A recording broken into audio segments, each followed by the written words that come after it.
salam sejahtera untuk kita semua.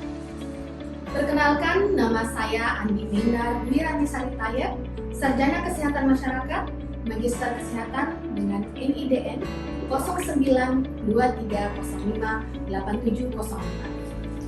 Saya adalah dosen tetap program studi Sarjana Farmasi, Fakultas Farmasi, Universitas Migrasi. Pada kesempatan ini, izinkan saya memaparkan pernyataan diri dosen dalam unjuk kerja Tridharma Perguruan Tinggi atau PDD UKT-PT bidang pengajaran sebagai salah satu syarat untuk mengikuti sertifikasi dosen tahun 2024. Selanjutnya, saya akan mempresentasikan mata kuliah yang saya ampu, yaitu mata kuliah Ilmu Kesehatan Masyarakat dan Promosi Kesehatan dengan kode mata kuliah KBF 38. Mata kuliah ini adalah mata kuliah wajib bagi program studi sarjana farmasi dengan bobot 3 SKS. Capaian pembelajaran mata kuliah ini yaitu yang pertama, CPNK 1, mahasiswa mampu memahami konsep teoritis tentang ilmu kesehatan masyarakat dan ruang lingkupnya. CPNK 2, mahasiswa mampu memahami penerapan prinsip-prinsip dasar kesehatan masyarakat sebagai tanggung jawab dan etika profesional. CPNK 3, mahasiswa mampu merancang dan melakukan promosi kesehatan yang efektif dan efisien dalam pelaksanaan tugas dan pekerjaan kefarmasian secara bertanggung jawab. Selanjutnya, saya akan mendeskripsikan tentang mata kuliah Ilmu Kesehatan Masyarakat dan Promosi Kesehatan, yaitu mata kuliah ini menguraikan tentang konsep dasar dan ruang lingkup kesehatan masyarakat yang meliputi prinsip dasar kesehatan masyarakat, sistem pelayanan kesehatan masyarakat, dasar-dasar epidemiologi, kesehatan lingkungan dan gizi masyarakat, upaya preventif dan promotif, promosi kesehatan dan penerapannya, khususnya peran farmasis dalam upaya meningkatkan derajat kesehatan masyarakat. Sebagai farmasis, memahami ilmu kesehatan masyarakat itu penting karena dalam pelaksanaan tugas dan pekerjaan kefarmasian dibutuhkan komunikasi kesehatan yang baik dalam memberikan edukasi, khususnya terkait obat kepada masyarakat, menyusun strategi program pemberdayaan masyarakat, dan menjadi bagian tenaga kesehatan dalam meningkatkan derajat kesehatan masyarakat. Dalam pembelajaran ilmu kesehatan masyarakat dan promosi kesehatan, mahasiswa akan mendapatkan gambaran umum tentang kesehatan masyarakat beserta ruang lingkupnya dan penerapannya yang merupakan pengetahuan pendukung bagi farmasis dalam menjalankan tugas dan perannya. Berikut ini adalah materi pembelajaran yang saya berikan kepada mahasiswa, yaitu pengantar kesehatan masyarakat, sistem pelayanan kesehatan, epidemiologi dasar, kesehatan lingkungan dan gizi masyarakat, konsep dasar teori perilaku kesehatan, promosi kesehatan dan peran farmasis dalam upaya promotif dan preventif, model-model promosi kesehatan dan isu kesehatan terkini di bidang farmasi, konsep metode dan media dalam promosi kesehatan, pengkajian kebutuhan dan perencanaan program promosi kesehatan, dan penerapan promosi kesehatan di berbagai kelompok masyarakat. Selanjutnya, untuk teknik pembelajaran yang digunakan, yaitu metode DIA, Delivery Interaction Assessment, yaitu pendekatan yang menggabungkan 3 elemen penting dalam proses pembelajaran untuk meningkatkan efektivitas dan keterlibatan mahasiswa. Yang pertama, delivery atau penyampaian, di mana materi disampaikan kepada mahasiswa dengan metode hybrid, baik daring dan luring. Penyampaian materi dilakukan melalui berbagai metode seperti ceramah, diskusi, presentasi, video, dan literatur. Materi bahan ajar dalam bentuk PPT, PDF, ataupun referensi dari literatur, yang dimana seluruh materi ini dapat diakses mahasiswa di platform LMS dalam hal ini Edlink sebelum proses perkuliahan berlangsung. Untuk mendukung kegiatan pengajaran di kelas, saya menggunakan berbagai literatur seperti yang dapat Anda lihat di sebelah saya. Dan sebagai referensi penunjang dapat berupa jurnal yang dimana jurnal tersebut berasal dari jurnal penelitian saya sendiri, jurnal nasional ataupun jurnal internasional, dan bisa juga berasal dari artikel ataupun majalah yang berhubungan dengan kesehatan masyarakat. Selanjutnya, yaitu interaction. Sistem interaction yang saya lakukan di kelas yaitu student centered learning, di mana pendekatan pembelajaran yang menempatkan mahasiswa sebagai pusat dari proses pendidikan. Dengan fokus pada kebutuhan, kemampuan, serta minat dan gaya belajar mahasiswa. Tujuannya itu untuk meningkatkan partisipasi aktif, pemahaman mendalam, dan mengembangkan keterampilan kritis. Jadi dalam menerapkan pembelajaran SCL, saya menerapkan interactive learning di mana dalam memaparkan materi, dosen dan mahasiswa aktif bertanya, memberikan insight dan aktivitas-aktivitas praktis lainnya. Kemudian pembelajaran kolaboratif melalui fokus group discussion, yaitu studi kasus isu-isu kesehatan terkini untuk kemudian dianalisis dan didiskusikan secara berkelompok. Dan selanjutnya pembelajaran berbasis masalah. Siswa diberikan masalah nyata yang harus diselesaikan, di mana ini membantu mahasiswa memahami relevansi materi pelajaran dengan lebih nyata. Adapun platform yang saya gunakan yaitu LMS yang dapat diakses melalui http://myuniverse.ac.id dan aplikasi dalam hal ini LMS Edit. Platform tersebut digunakan untuk mengisi presensi kelas, mengakses materi perkuliahan, mengerjakan kuis, dan submit tugas yang telah diberikan. Selanjutnya yang ketiga yaitu assessment atau penilaian. Jadi tahap ini merupakan tahap di mana pemahaman dan keterampilan mahasiswa itu dievaluasi untuk mengukur sejauh mana mahasiswa telah memahami materi yang diberikan serta untuk memberikan umpan balik yang konstruktif secara objektif dan transparan. Untuk assessment sendiri, sistem penilaian dilakukan melalui 4 komponen, yaitu yang pertama keaktifan mahasiswa dengan bobot 10%, 20% tugas dan diskusi, 30% UTS, dan 40% UAS sesuai dengan kontrak perkuliahan. Demikian pemaparan 3 aspek yang saya terapkan dalam proses pembelajaran yang saya lakukan, yang terdiri dari delivery, interaction, dan assessment, atau sering disingkat QIA.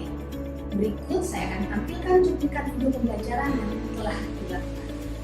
Bismillahirrahmanirrahim. Assalamualaikum warahmatullahi wabarakatuh. Waalaikumsalam warahmatullahi wabarakatuh. Selamat pagi. Pagi, Bu. Salam sehat sejahtera untuk kita semua. Bagaimana kabarnya hari ini? Semua sehat? Sehat. Alhamdulillahirrahmanirrahim. Semoga kita semua dalam keadaan sehat, sejahtera, baik secara fisik, mental, sosial, spiritual, agar bisa melaksanakan aktivitas sehari-hari dengan optimal, khususnya dalam melaksanakan perkuliahan pada hari ini. Baik, sebelum kita memulai perkuliahan, marilah kita berdoa bersama sesuai dengan keyakinan masing-masing. Doa dimulai.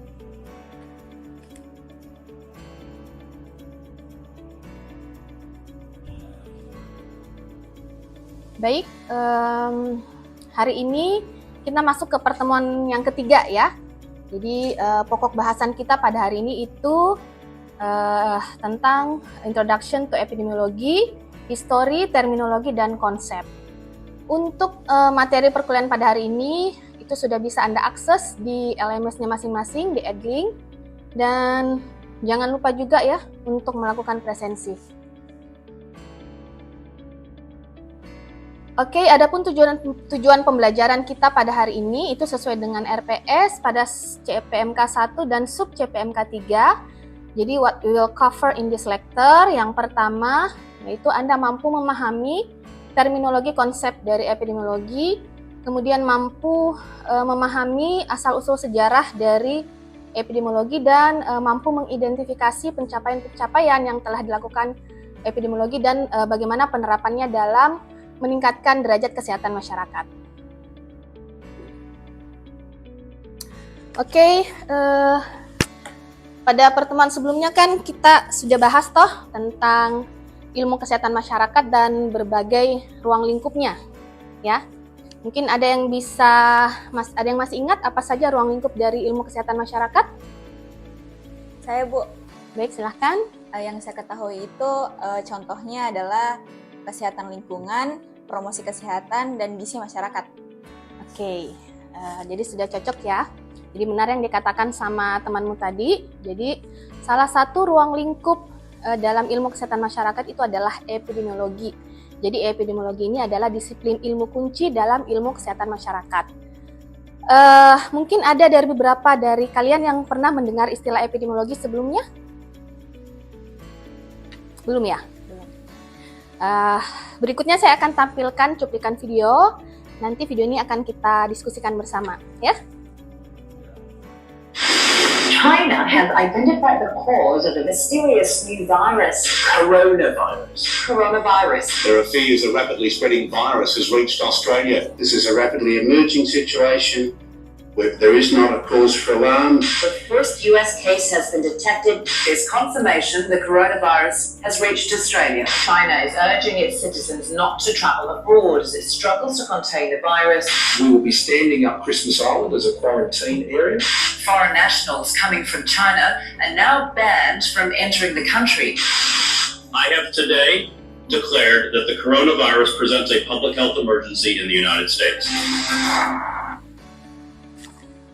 Well, oke. Dari cuplikan video tadi, ada yang mau kasih insight-nya, kira-kira apa poin-poin penting yang coba disampaikan? Saya Ibu, Boleh, silakan. menurut saya berdasarkan video yang sudah ditampilkan tadi menjelaskan tentang awal terjadinya wabah COVID. Mulai dari pertama kali kasus ditemukan di Wuhan, penyebabnya karena coronavirus. Lalu penyakitnya menyebar di beberapa negara. Kemudian beberapa negara memberlakukan lockdown dan dinyatakan sebagai pandemi. Oke, jadi sudah cocok ya. Nah, satu lagi nih. Kira-kira menurut Anda, apa keterkaitan cuplikan video tadi dengan materi pembelajaran kita pada hari ini? Ya, baik, silakan.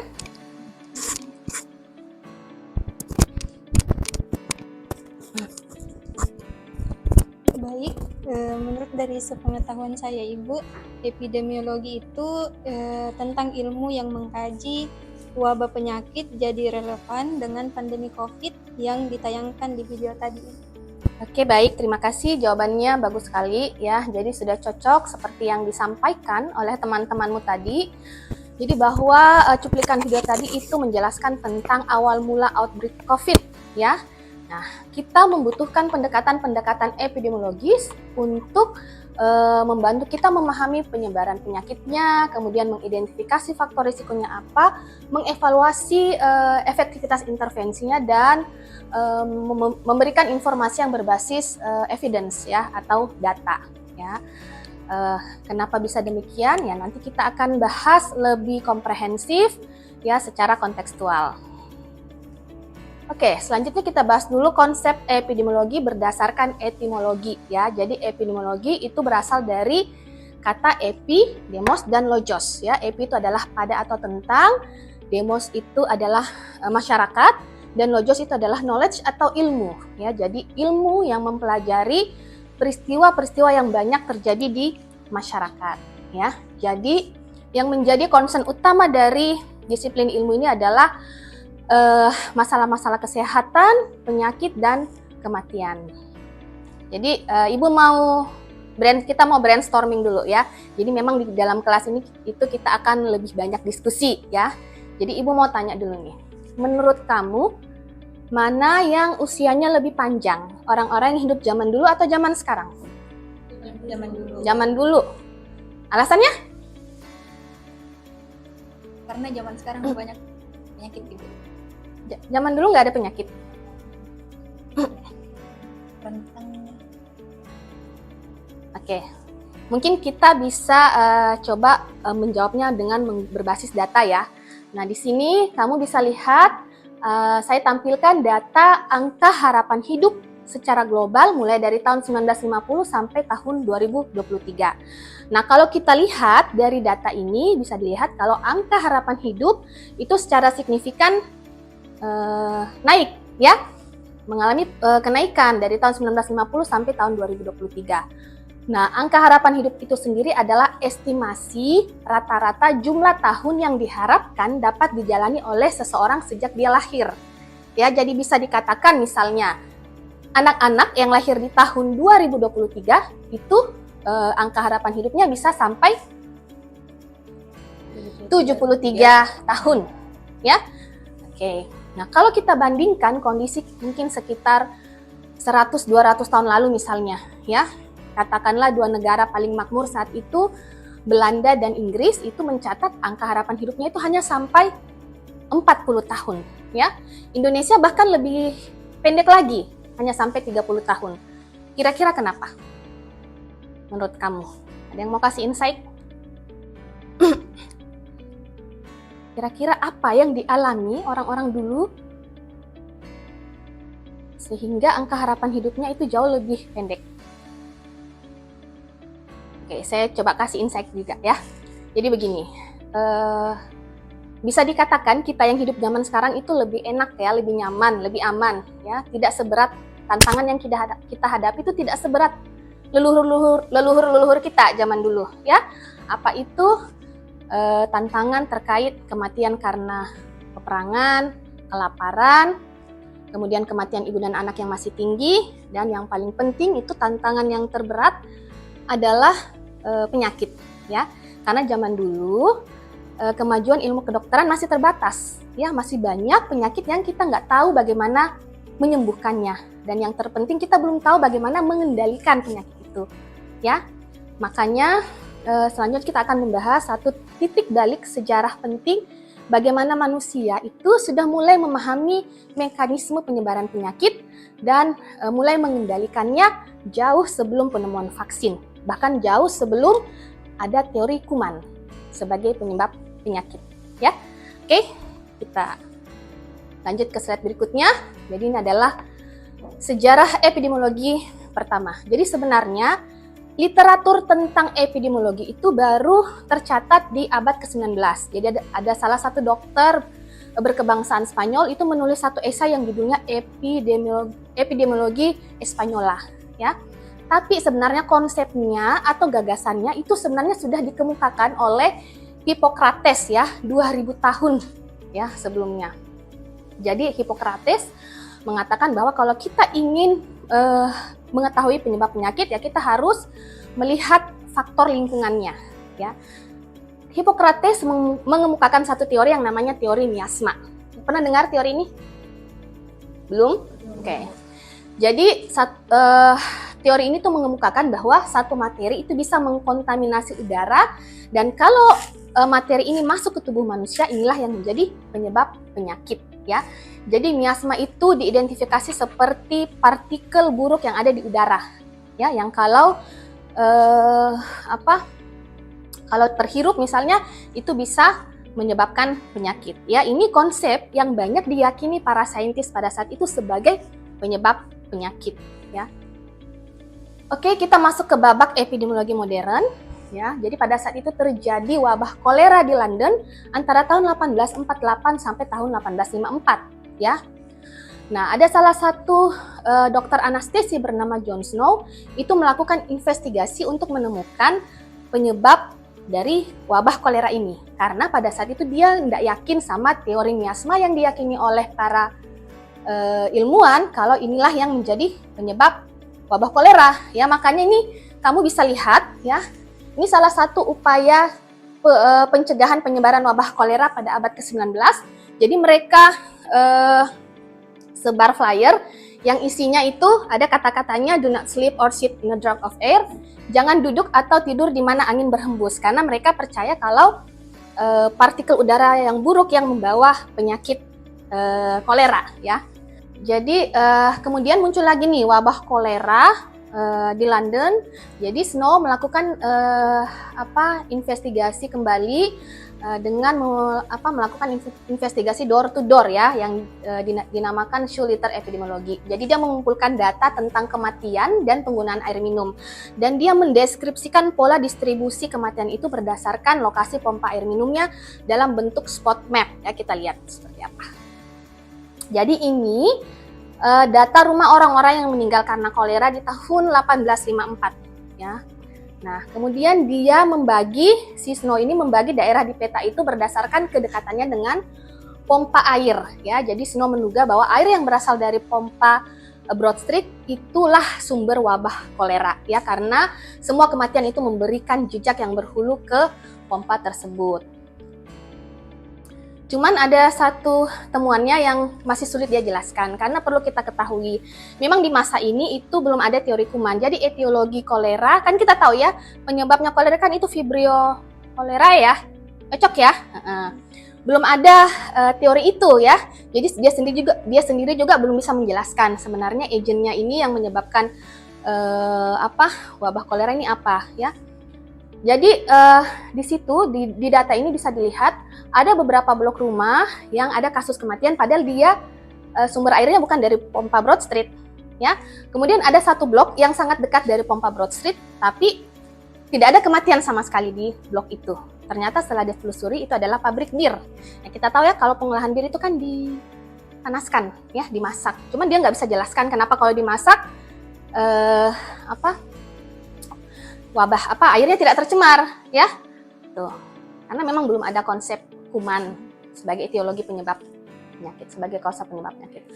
Berdasarkan analisisnya yang kuat dan logis serta sistematis itu, John Snow kemudian dikenal sebagai bapak epidemiologi modern, ya. Jadi setelah dia merekomendasikan hasil penelitiannya, otoritas London pada saat itu langsung menutup transmisi sumber air Broad Street dan wabah kolera langsung berhenti saat itu juga. Ya, jadi memang manfaat yang diberikan pragmatis ya, langsung memberikan dampak ke masyarakat pada saat itu. Oke, jadi kalian sudah punya gambaran ya apa itu epidemiologi. Ya, sekarang kita coba definisikan dari beberapa konsep epid yang paling banyak digunakan di literatur. Ya, yang pertama konsep dari McMahon itu dia mengatakan epidemiologi adalah ilmu yang mempelajari distribusi. Distribusi itu penyebaran, ya. Dan determinan. Determinan itu faktor penentu frekuensi penyakit pada manusia, ya. Konsep yang kedua, Las bilang, epidemiologi itu adalah ilmu yang mempelajari distribusi, ya, dan determinan hal-hal atau keadaan yang berkaitan dengan kesehatan dalam lingkup populasi dan penerapannya itu untuk mengendalikan masalah-masalah kesehatan. Jadi jelas ya, konsep yang digagas oleh Las itu lebih luas ya.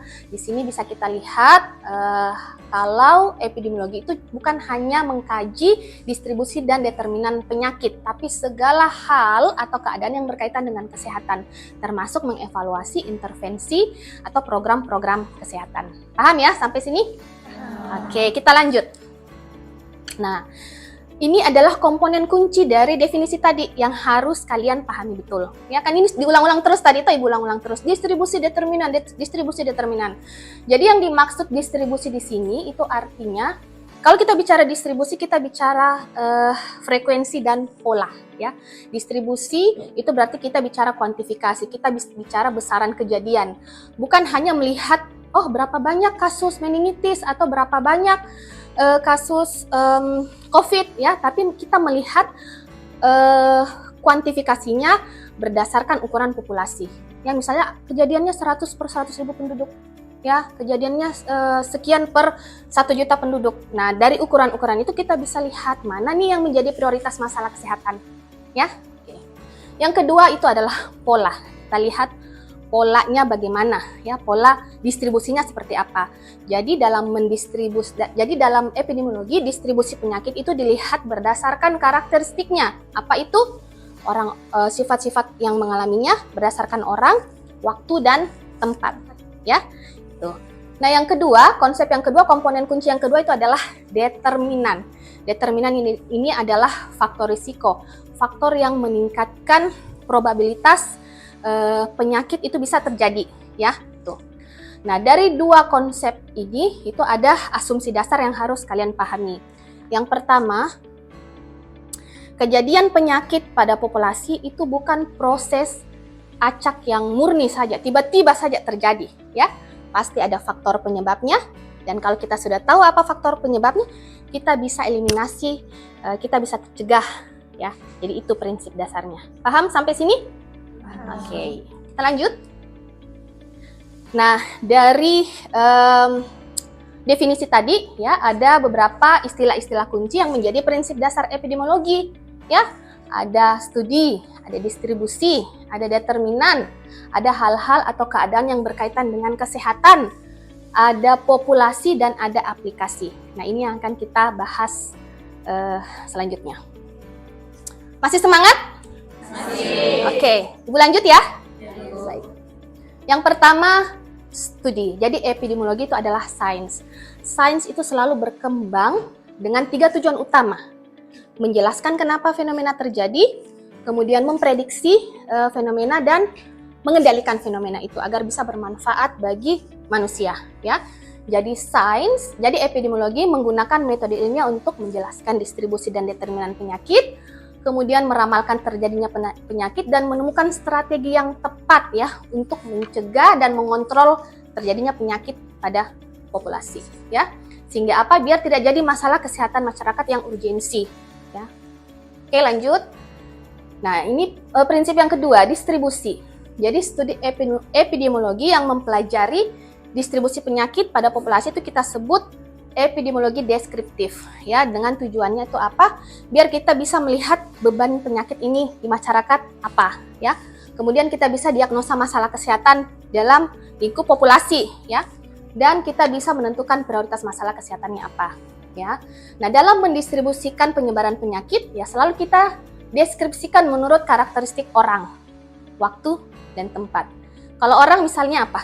Karakteristik berdasarkan sifat-sifat orang yang mengalaminya. Misalnya usia, ya, gender, status sosial, ekonomi, pendidikan, ya. Nah, kalau tempat berdasarkan sifat-sifat tempat terjadinya, ya, misalnya kawasan rural atau urban, atau berdasarkan batas-batas geografis, ya, dan berdasarkan waktu.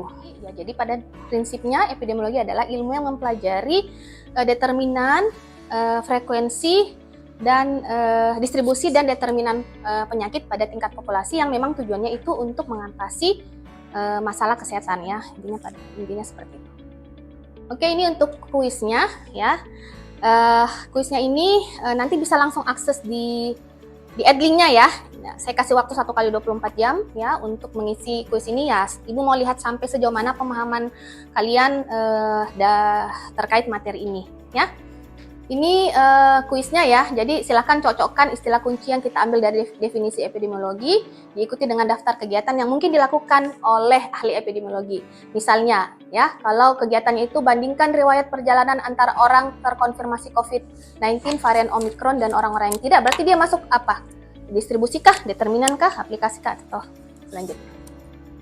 Oke, ada survei, silakan akses adlinknya. Ya, silahkan pilih dari satu member ini yang mana favoritmu, ya. Oke, silahkan akses sekarang, ya. 2 menit. Oke, 2 menit. Silahkan pilih mana member favoritmu. 1 kah, 2 kah, 3 kah, atau 4, ya. Sudah? Sudah, Bu. Oke, sudah, ya. Oke, congratulations. Ini adalah topik yang akan kamu diskusikan pekan depan. Jadi kalau kamu pilih 1, berarti yang kamu diskusikan adalah smallpox dan selanjutnya, ya. Jadi cari memang referensinya, ya. Jadi pekan depan kita bisa langsung diskusi. Oke? Paham, ya? Paham. Oke. Next, ini referensi yang saya gunakan. Kalau mau butuh referensinya, boleh di barcode di sini, ya. Boleh scan barcode. Saya kira cukup untuk hari ini. Terima kasih anak-anakku sekalian sudah mengikuti perkuliahan dengan sangat kondusif. Mudah-mudahan apa yang Ibu sampaikan itu bisa dipahami. Kita ketemu lagi pekan depan. Ibu akhiri perkuliahan dengan ucapan alhamdulillah, wassalamualaikum warahmatullahi wabarakatuh. Waalaikumsalam warahmatullahi wabarakatuh. Demikianlah pemaparan pernyataan diri dosen dalam unjuk kerja Tridharma Perguruan Tinggi PDD UKT PT khususnya bidang pengajaran untuk memenuhi syarat sertifikasi dosen tahun 2024. Terima kasih. Wassalamualaikum warahmatullahi wabarakatuh.